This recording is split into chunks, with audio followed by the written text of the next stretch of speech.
Good morning and welcome to the NBA Daily presented by Amazon Prime for February 9th, 2026. I'm Dave DuFour here with Zena Keita. Coming up, the Rockets barely beat the Thunder without their two best players. We're going to talk about that. Egregious tanking in Utah. We're going to hit that and what we're watching after the trade deadline. Good morning, everybody. What's up, Zena? Good to see you. Good to see you. How have you done since the trade deadline? It took a little bit to recover after the 7 hours of live streaming over on YouTube. Thanks to everybody who hung out. Shout out to the Discord, by the way. Yeah. There were multiple people that were on the stream all day long. It makes me question, like, what do you guys do for work? Seems like you got a good job out there, but really appreciate everybody hanging out. We had a good time. And then I got the chance to do the Athletic Show with Zena the following day. So everybody can go and check that out. The Athletic Show has its own YouTube channel, and you can see it on Amazon Fire. Zena, there's a lot happening. This has been kind of a crazy weekend. We got a lot of new faces and new places, but we're going to start with the Houston Rockets struggling to beat the shorthanded Thunder. They wind up winning 112-106, but it was not as easy as it should have been. Now, Zena, I want to ask, if you're the Rockets, are you worried, or do you just tip your cap and you say, wow, the Thunder are just so deep? No, I'm absolutely worried. You have Kevin Durant, you have Alperen Sengun, you've got a healthy Houston Rockets squad who, by the way, just told the entire league, we're good with this squad. We feel very confident going into the trade deadline that we've got exactly the pieces we need in order to make some noise in the West. And you're going up against a Shea-less, a Jalen Williams-less OKC team, and Cason Wallace is doing y'all dirty. He looked great. He looked amazing, but I kept thinking, Zena, what if the Rockets had Cason Wallace, right, as their starting point guard? I mean, this guy, he's a starter who mixes it starting and off the bench for the Thunder, but this is an NBA starter, and he was cooking them. And on defense, buckets going from defense to offense. I mean, it was, I'd be concerned. I would be concerned that it took this level of energy. It took KD, scraping buckets into the paint at the end of the game, getting really great shots off that. In any other circumstance, we'd be like, wow, KD, amazing that he can still score like this. But we're also asking the question, why is KD having to score like this? This OKC team should not be having Houston, Alperen Sengun going one-on-one at the end of the game, trying to get buckets, KD going one-on-one at the end of the game. It was just too high stakes for a team that did not have its high stakes players out there in OKC. Yeah, and I mean, look, the issues for the Rockets, it's the bench, right? The starting lineup for them, pretty good, but you lose Steven Adams, and they didn't have Amen Thompson for this game. And they just don't have that much depth. Dorian Finney-Smith has not really been a good signing for them. Josh Okogie, he's going to play because coaches love a guy who plays that hard all the time. But it's almost to their detriment sometimes when he's out there because he's a non-factor, even shooting from the corners. The space that they already don't have gets a little bit tighter. And so, I do think it's a little bit of a missed opportunity for this team to have not gone out and find a shooter. I mean, Luke Kennard winds up on the Lakers. I feel like that could have been a guy that maybe they could use because they could use another guard who can handle a little bit too. I'm not sure. I mean, shout out to all of our Rockets listeners. They know already. I am not high on this Rockets team once we get to the playoffs. I know you have Kevin Durant, but I just think ball handling is sorely lacking for them. And then I just don't trust their bench very much. Yeah, they don't quite have the depth you need. And it sucks when you have Reed Shepherd not shooting well, which is your main outside threat, that automatically just warps you downwards. Right. It automatically just, your ceiling gets a lot lower. And so it was tough. I mean, let's just be fair. They did pull out the win. So they did win. They did their job, right? Yeah. So we have to give them that credit. I just wish it wouldn't have taken so much effort, even with them not having Amen Thompson. Speaking of effort in a win, the Cavs, it took everything they had to beat the Sacramento Kings in the first game with James Harden. All right. And listen, I'm not we can't judge them off this one game and how it's going to work. But James Harden, 23 points, 8 assists in the win. He hit some key buckets down the stretch. They wound up winning by 6. This is not the sort of runaway win that you expect a team like the Cavs to have against the Kings. they were minus 14 with Harden on the court. And until that fourth quarter, really like the end of the game where he hit a couple of big threes, makes the free throws, to really seal the deal at the end. I just, you have all these questions in your head. How does James Harden fit this team? Does he defend well enough?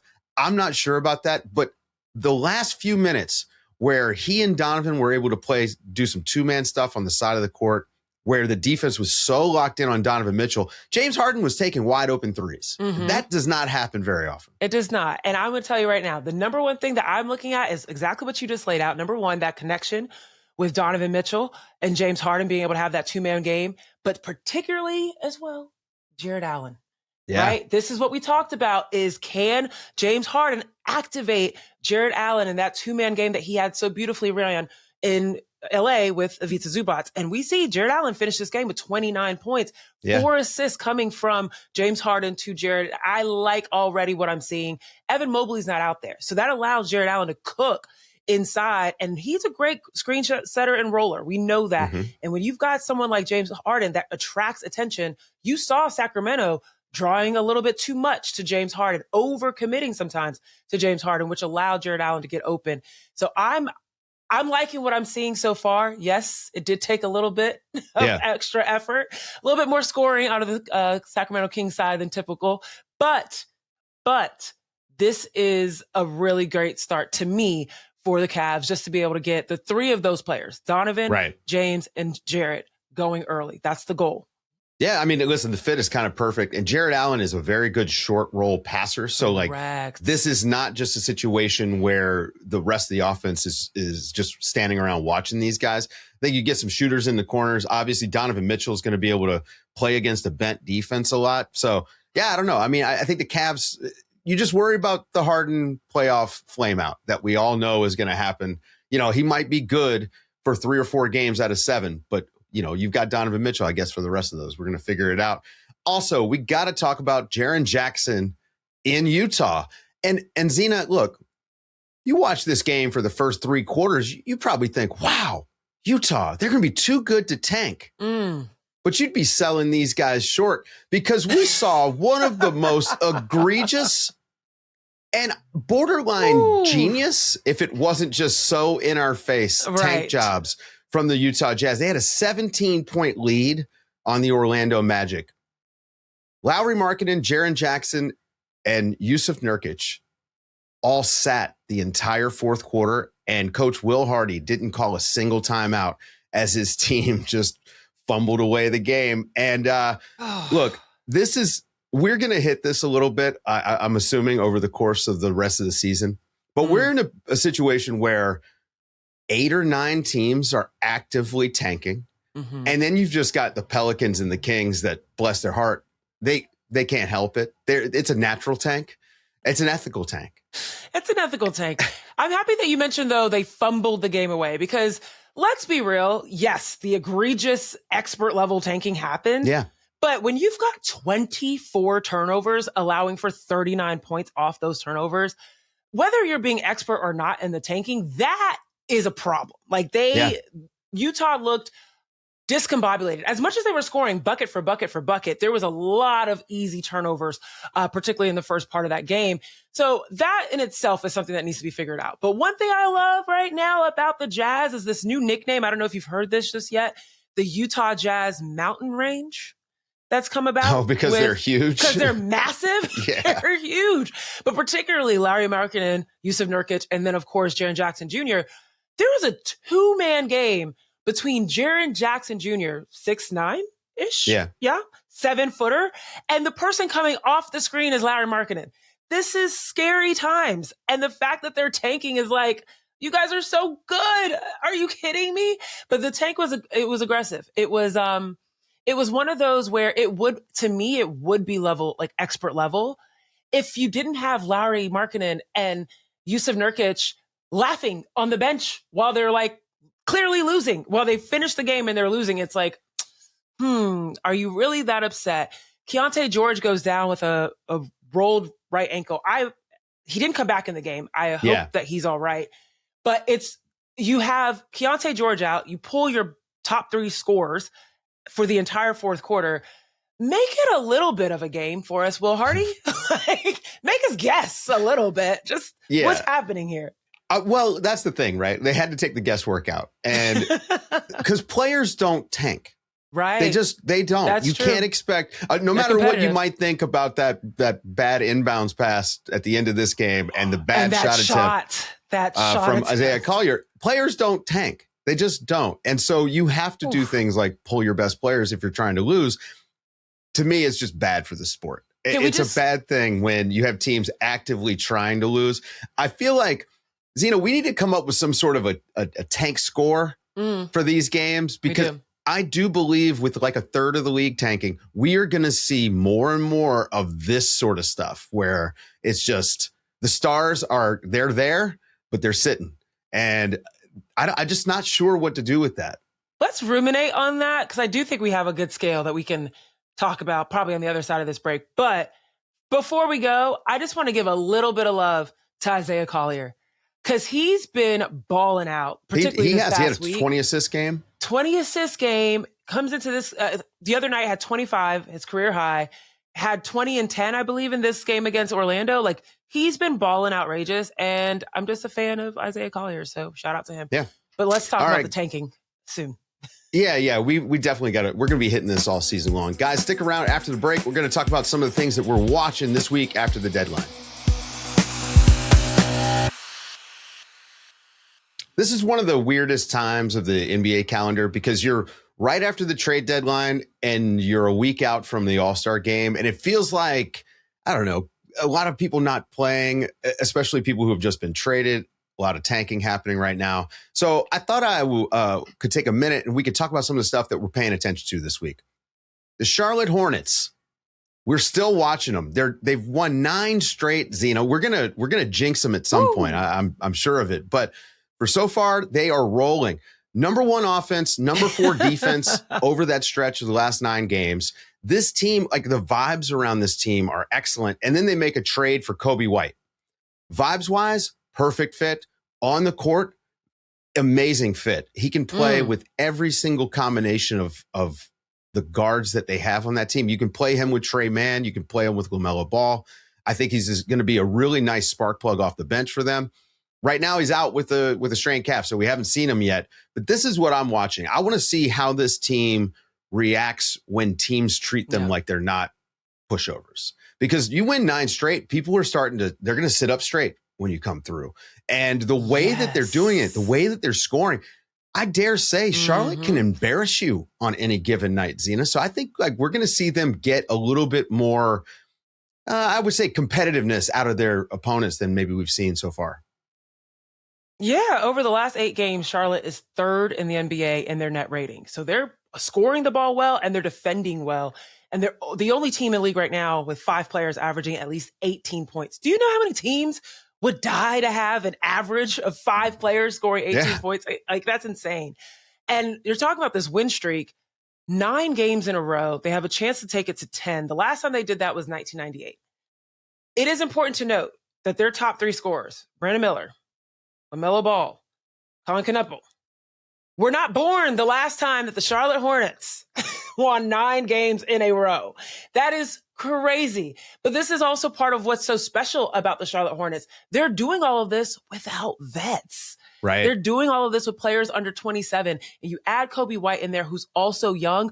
All that tells me is the lights are bright in Charlotte. The future is bright for Charlotte. And they're clicking now. These are the type of teams that we see come up, right? They kind of go through the trenches together. Yeah. They figure out, all these teams around the league don't sit up when we come to their towns. They don't take us seriously when they come to our town. Now teams are going to start paying attention. And all this reminds me of is look at OKC. Right. Look at OKC, right? Well, and they're not quite there yet because they just don't have that number 1 guy like Shea. Sure. But Brandon Miller has been amazing this season. I mean, kind of the health issues that he's had the first couple years of his career, it seems like he's just more healthy this year, and we're seeing a more confident version of him. Colin Knuppel's been good since like December, which is crazy for a rookie. And LaMelo has trimmed so much of the stuff that makes you love him, but also it makes him, like, some of the stuff that he does drives you crazy. But it is the same stuff that I love about him, but he's cut these bad decisions out. It feels like he's really like embraced, I think, just looking for the best solution rather than what's the most creative thing I can come up with. And I think about like the end of games when I see him start to attack and drive when he gets a switch. That didn't happen before. He would like to settle into that step back that he loves so much. So I just feel like with the job Charles Lee has done of galvanizing these guys and getting him to take the game seriously, yep. which was an issue for them previously. And it helps when you add, some of the rookies that they've added. I mean, Con Knipple has come in and it feels like he's a little bit of like pushing these guys. Oh, 1,000%. Is this Con's team? I mean, people were saying that at one point. And I assume LaMelo can hear that or sees it. He seems like a guy who's probably on YouTube. So I would guess that this team, I mean, you look at the standings, they're currently the 10 seed. They're in the play-in. Yeah. I think that they're going to stay there because most of the teams behind them, none of them want to be in the play-in, including the Chicago Bulls, another team we add to the tank list. They've got a shot. I think they pass Atlanta probably this week. They've got a shot of catching the Miami Heat. They could theoretically, depending on what happens with Orlando, be the 7 seed and host a play-in game in Charlotte. That would be wild. Like, considering where this team started, considering how we viewed this team. But I'm happy you called out, LaMelo kind of trimming the fat to his game. We know fat is very tasty. It makes things a little bit more, I don't know, just succulent in the way that you like to enjoy it that way. But sometimes it can be unhealthy for you. And that's how we could look at some of the things that we saw with LaMelo's game. But when I bring up the comparison to OKC, LaMelo is a perfect example of, you're seeing LaMelo have fun right now. Yeah. He ain't worried about whose team this is. He's not worried about, do I need to be the guy? We've seen him default to Brandon Miller, to Con Knipple, to put the last shots up. He's set up his teammates in order to try to win games. And so I just love to see these guys right now are battling together for respect in this league and to win games and to have fun while doing it. And you got to give a lot of credit to Charles Lee for that, but you also have to give a lot of credit and Moussa Diabate. Love him. But I just love to see that these guys are really locked in on playing for each other. And that is something that I think OKC has modeled and exemplified really, really well for the last few years as they came up on their trajectory. Yeah. Charlotte's, I mean, we're having fun. We are having fun. I just don't want this to become the Sacramento Kings light the beam team. I need this to continue. I don't think that they're going to make the free agent money mistakes or the trade mistakes. This feels like this group is going to take their time to put a team together. Again, you watch the Wizards and what they're doing right now. I think that this Charlotte team could eventually do that, but their starting lineup is pretty young. Like they've got 4 guys really that are extremely young and talented that you can just build around. I don't know if they're going to have to go the Wizards route where they try to rehabilitate pieces. They may add a piece at some point, but I don't think that they're going to be in a rush. Zena, what are you paying attention to after the deadline? I mean, we've talked about a few of them, the new faces and new places, right? James Harden, Jaren Jackson Jr. I'm still waiting for that Jalen Johnson, Jonathan Kuminga situation. I really want to know what that's going to plan out to. I think everyone in the Bay is looking for that. And then also when Steph comes back, and Kristaps Porzingis is available, what does that look like? So I think I'm a little bit biased towards the Warriors angle a little bit, being out here in the Bay. I'm also wondering what teams are going to try and break through in the East. Because as you just mentioned, Charlotte having this 9-game win streak, you're like, hold up, what's going on here? I'm looking at the New York Knicks having that terrible loss against Detroit, 118-80. The East is always going to be... The Knicks are supposed to score, Zena. They're supposed to score, exactly. And Jalen Brunson was available for this game, guys, just in case you didn't know.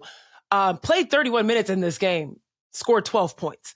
I understand that Detroit is incredibly good at defense, don't get me wrong, but keeping the Knicks, an offensive or supposedly, offensive power team, to 80 points, I feel like the East continues to be wide open. And Boston just continues to kind of sit there. Detroit's considering to, continue to sit there. So I'm curious as to what's going to happen in the East in terms of what teams are going to try and break through the ranks. One last thing. I'll swing it to the West for this one.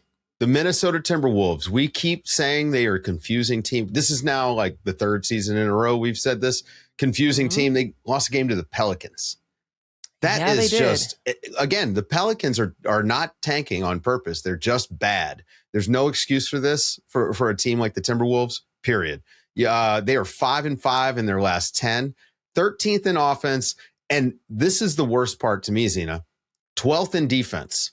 Just like we just talked about New York's supposedly being this offensive power team, Minnesota is supposed to have defense on lock. That is supposed to be their bread and butter. So you've got this 14-win team in New Orleans getting a win over Minnesota.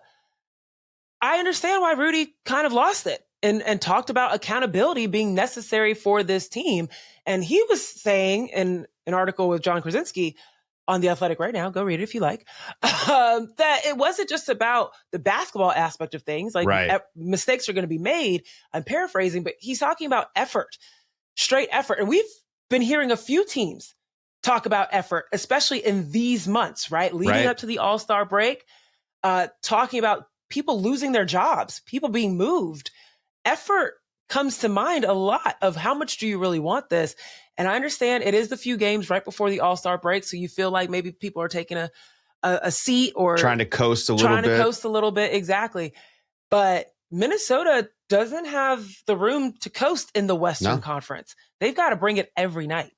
I mean, this should be a home court team in the West, in my opinion. Right now, they're only a game back on the Lakers and the Rockets. They're 2 games back on the Nuggets. The sky is not falling, but it doesn't look good. This is a team that should just be hammering teams like the Pelicans every single time they play them. They are 20-8 against teams under 500, 12-13 against teams over 500.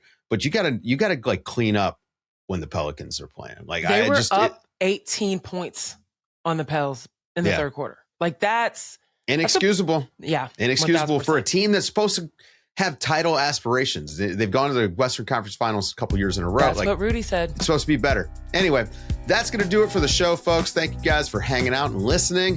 For Zena Keita, I'm Dave DuFour, and this has been the NBA Daily. Thanks for waking up with us.